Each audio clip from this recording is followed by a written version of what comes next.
ये कहानी टीना नाम की एक कस्टम ऑफिसर की है जो आम लोगों से थोड़ी अलग दिखती है। उसकी सेंस ऑफ स्मेल यानी कि सूंघने की शक्ति इतनी अच्छी होती है कि बॉर्डर में बस सूंघ के वो ड्रग डीलर्स या इलीगल सामान ले जा रहे स्मगलर्स का पता लगा लेती है। इतना ही नहीं, अपनी इस शक्ति से वो लोगों के इमोशंस जैसे कि गुस्सा, दुख, शेम और गिल्ट को भी समझ लेती है। इस मूवी का नाम है बॉर्डर। दोस्तों, मूवी एक कल्ट क्लासिक मूवी है जिसकी कहानी काफी अलग और इंटरेस्टिंग है। वीडियो को अंत तक देखिए, आपको काफी मजा आने वाला है। तो मूवी की शुरुआत में टीना बॉर्डर में पैसेंजर्स पे नजर रख रही होती है। तभी अचानक वो अपने सूंघने की शक्ति से एक पैसेंजर को रोक के उसका बैग चेक करती है और उस बैग में से वाइन की बॉटल्स मिलती है। हमें यहाँ पे ये पता चलता है कि टीना का टारगेट एकदम परफेक्ट होता है, मतलब इतने लोगों में से उसी को रोकना जो कि इलीगल एक्टिविटी कर रहा है। इससे उसका सेंस ऑफ स्मेल कितना पावरफुल है उसके बारे में पता चलता है। टीना एक रिमोट एरिया में अपने बॉयफ्रेंड रोलैंड के साथ रहती है जो कि कुत्तों को ट्रेन करता है। नेक्स्ट डे हम लोग टीना को वापस बॉर्डर पे पैसेंजर्स पे नजर रखते हुए देखते हैं। देन अगेन वो एक पैसेंजर को रोक के एक गार्ड को उसका बैग चेक करने बोलती है, मगर बैग को बारीकी से चेक करने के बाद भी उसमें से कुछ इलीगल चीजें नहीं मिलती। तभी टीना उस पैसेंजर को उसका फोन मांगती है और वो पैसेंजर डरते हुए अपना फोन देता है। टीना फोन को सूंघने लगती है और उसमें से एक मेमोरी कार्ड निकालती है। तभी अचानक वो आदमी उसके हाथ से मेमोरी कार्ड को छीन के उसे खाने की कोशिश करता है, मगर सिक्योरिटी उसे पकड़ के उसके मुंह से मेमोरी कार्ड निकाल लेते हैं। अगले दिन टीना बॉर्डर पे एक स्ट्रेंज आदमी को बैग मुआयने के लिए रोकती है जो कि दिखने में बिल्कुल उसके ही तरह था।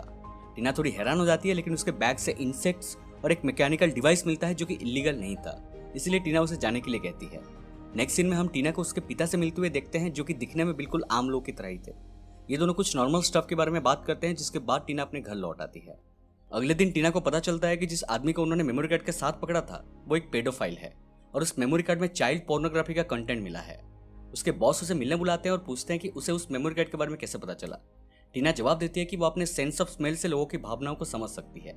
उसके बॉस को टीना की ये पावर के ऊपर पहले तो बिलीव नहीं होता, लेकिन उनके पास और कोई चारा नहीं होता है, इसलिए इन्वेस्टिगेशन में वो उसका मदद मांगते हैं। कुछ देर बाद टीना अपने घर पे पहुंचती है और उसे पता चलता है कि रोलैंड किसी और लड़की के साथ रूम में है, तो वो घर से बाहर चली जाती है और पास के किसी लेक में नहाने लगती है। तभी हम लोग उसके पीठ में एक चोट का निशान देख पाते हैं। अगले दिन टीना बॉर्डर पे फिर से वो स्ट्रेंज आदमी से मिलती है और वापस से उसका बैग चेक करने के लिए अपने कलीग से कहती है, बट अगेन उसके बैग से कुछ नहीं मिलता। मगर टीना कहती है कि उसे कुछ तो गलत लग रहा है, क्योंकि उसका अनुमान आज तक कभी गलत नहीं हुआ। इसलिए उसका कलीग उस आदमी का बॉडी चेक करने के लिए उसे अंदर ले जाता है। कुछ देर बाद उसका कलीग वापस आता है और टीना से कहता है कि मुझे नहीं बल्कि तुम्हें उस आदमी का बॉडी चेक करना चाहिए था, क्योंकि उसके बॉडी में पेनिस की जगह वजाइना है और उसके पीठ में एक चोट का निशान है। ये सुन के टीना एकदम से चौंक जाती है, क्योंकि पहले तो वो आदमी दिखने में उसके जैसा था और उसके बॉडी में भी टीना के जैसा एक चोट का निशान था। अब उसकी क्यूरियोसिटी और भी बढ़ जाती है और वो उस आदमी से जाके माफी मांगती है। वो आदमी कहता है कोई बात नहीं। टीना थोड़ा घबराते हुए पूछती है कि तुम कौन हो, तो वो आदमी कहता है मेरा नाम वोर है और मैं एक ट्रैवलर हूँ। फिर वो टीना से उसका एड्रेस पूछता है और वहां से चला जाता है। टीना उसे और भी काफी चीजें पूछना चाहती थी, मगर वो उसके पास जाते ही काफी नर्वस हो जाती है। कहीं ना कहीं उसको यह आभास हो रहा था कि भोर और उसके बीच में कुछ तो कनेक्शन है, इसलिए उसी दिन वो अपने पिता से मिलने जाती है और उसके चोट के बारे में पूछती है। जवाब में उसके पिता बताते हैं कि जब वो 3 साल की थी तब एक पत्थर पे गिरने से उसे ये चोट लगी थी और फिर हॉस्पिटल में उसके चोट पे काफी स्टिचेस लगाया गया था। टीना कहती है पर मुझे तो कुछ याद नहीं है। उसके पिता कहते हैं तुम्हें कैसे याद रहेगा, तुम बस 3 साल की थी। इसके बाद टीना घर वापस आती है और रात को सोते टाइम रोलैंड उसके साथ इंटीमेट होने की कोशिश करता है, बट टीना उसे रोक देती है और कहती है कि मुझे दर्द हो रहा है। इसे सुनकर रोलैंड अपसेट हो जाता है और कहता है कि तुम हमेशा बहाना करती हो, तुम्हें भी मेरे नीड्स के बारे में समझना चाहिए। यहाँ हमें पता चलता है कि भले ही दोनों एक साथ रहते थे, मगर आज तक दोनों के बीच में शारीरिक संबंध नहीं बनी थी। नेक्स्ट डे टीना वोर से मिलने उसके हॉस्टल जाती है, जहाँ वोर पेट से कीड़ा निकाल के खा रहा था और वो एक कीड़ा टीना को भी ऑफर करता है। पहले तो वो मना कर देती है, लेकिन फिर वो खा लेती है। एंड स्ट्रेंज बात यह थी कि उसे अच्छा भी लगता है। इसके बाद टीना उसे अपने गेस्ट हाउस में रुकने के लिए ऑफर करती है, जिसे वोर एक्सेप्ट कर लेता है।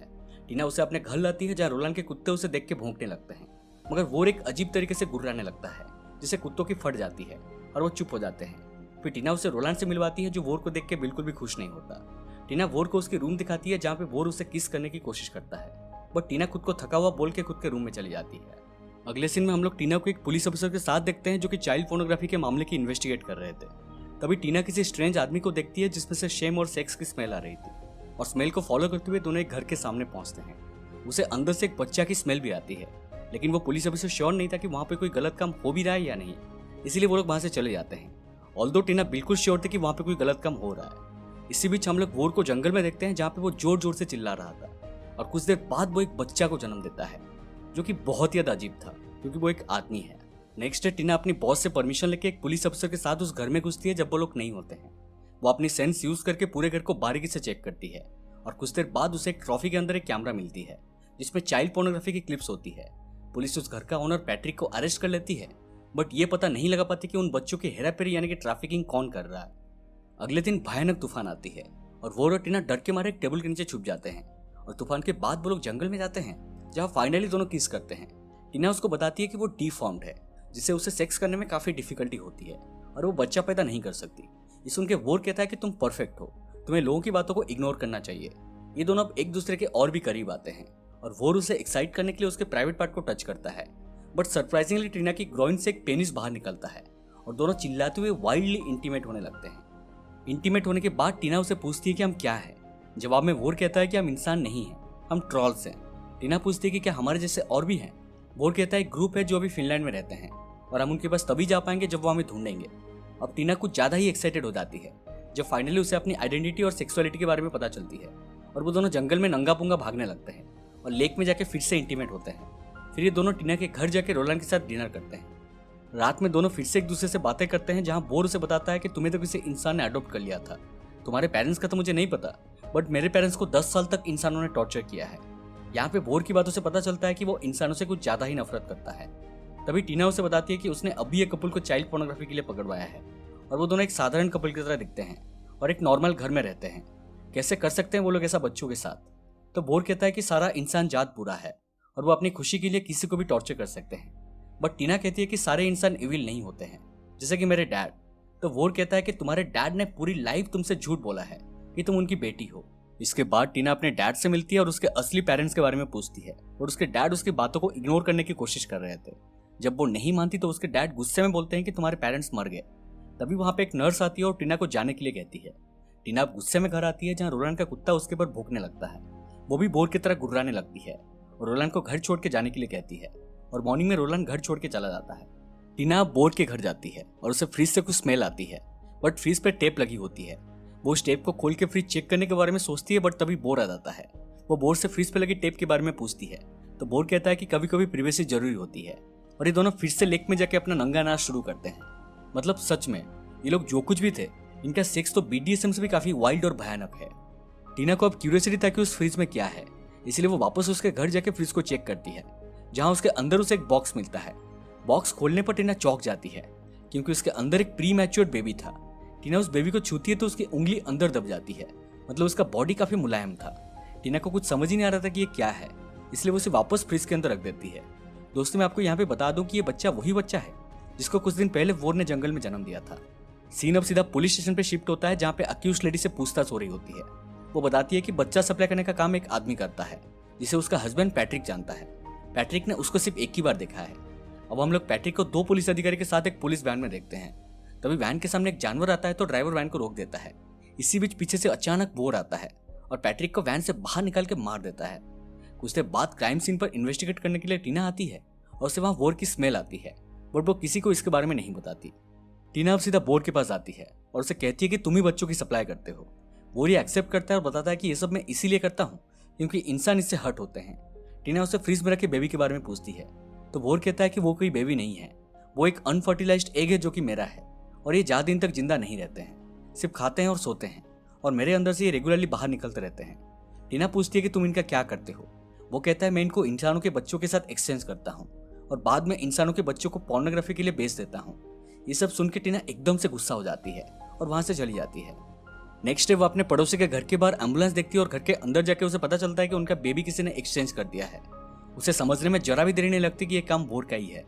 टीना बोर से मिलने जाती है जहाँ पे उसका सारा सामान गायब था, मतलब बोर वहां से चला गया था। उसे वहां एक नोट मिलता है जिसपे लिखा हुआ था तुम एक इंसान नहीं हो, मुझे बोट पे मिलो। टीना जब उसे बोट पे मिलती है तो वो कहता है कि अभी भी देरी नहीं हुई है, मेरे साथ चलो, बट वो कहती है कि मैं किसी को हर्ट नहीं कर सकती, अगर यही इंसानों का फितरत है तो मैं इंसान ही ठीक हूँ। और वो बोर को पुलिस के हवाले कर देती है, लेकिन फिर भी बोर वहां से बच के पानी में कूद जाता है। इसके बाद बोर का कुछ पता नहीं चलता कि वो मर गया या जिंदा है। नेक्स्ट डे टीना के डैड उसे मिलने आते हैं और फाइनली उसे बताते हैं कि वो एक साइकेट्रिक हॉस्पिटल में केयर टेकर का काम करते थे, जहाँ पे ट्रॉल्स के ऊपर टॉर्चर करके उनके ऊपर एक्सपेरिमेंट किया जाता था और वहीं से टीना को उन्होंने अडॉप्ट किया था, जिसका असली नाम रेबा है। जब टीना अपने पेरेंट्स के बारे में पूछती है तो उसके डैड बताते हैं कि उसके पेरेंट्स मर चुके हैं और उनकी डेड बॉडीज मेन बिल्डिंग के पीछे दफनाई गई है। ये सुन के टीना दुखी हो जाती है और अपने पेरेंट्स के ग्रेव्स पे विजिट करती है। कुछ महीनों के बाद टीना को एक पार्सल मिलता है जो कि फिनलैंड से आया था, जिसमें एक बच्चा होता है और ये बच्चा एक ट्रॉल होता है। टीना को बच्चा संभालना नहीं आता मगर फिर भी वो खुश हो जाती है और दोस्तों मूवी यहीं पर खत्म हो जाती है। तो ये थी बॉर्डर की पूरी कहानी। तो ये बच्चा किसका होता है ये मूवी में बताया नहीं गया है, बट मेरे हिसाब से ये बच्चा वोर और टीना का ही है, बिकॉज टीना के बारे में सिर्फ वोर को ही पता था और मे भी वोर फिनलैंड पहुंच चुका है एंड देन वो इस बच्चे को यहाँ पे भेजता है ताकि टीना को अकेला फील ना हो। बाकी मूवी की कहानी एकदम स्ट्रेट फॉरवर्ड है। अगर फिर भी आपको कहीं पे कुछ डाउट्स हो तो मुझे कमेंट सेक्शन में आप जरूर पूछ सकते हैं। दोस्तों ये फिल्म एक स्वीडिश फैंटेसी फिल्म है जो कि सन 2018 में रिलीज हुई थी। इसकी IMDb रेटिंग है 7/10 एंड रॉटेन टोमेटोज में ये 97% फ्रेश है। इससे आप अंदाजा लगा सकते हैं कि कितनी बेहतरीन मूवी है। उम्मीद करता हूँ कि आपको ये एक्सप्लेनेशन पसंद आई हो। अगर पसंद आए तो प्लीज़ हमारे चैनल को सब्सक्राइब करके हमें सपोर्ट कीजिए और साइड वाला बेल आइकन को भी दबा दीजिए क्योंकि हम ऐसे ही इंटरेस्टिंग एक्सप्लेनेशन लाते रहते हैं। मिलते हैं अगले वीडियो में, तब तक stay home and take care.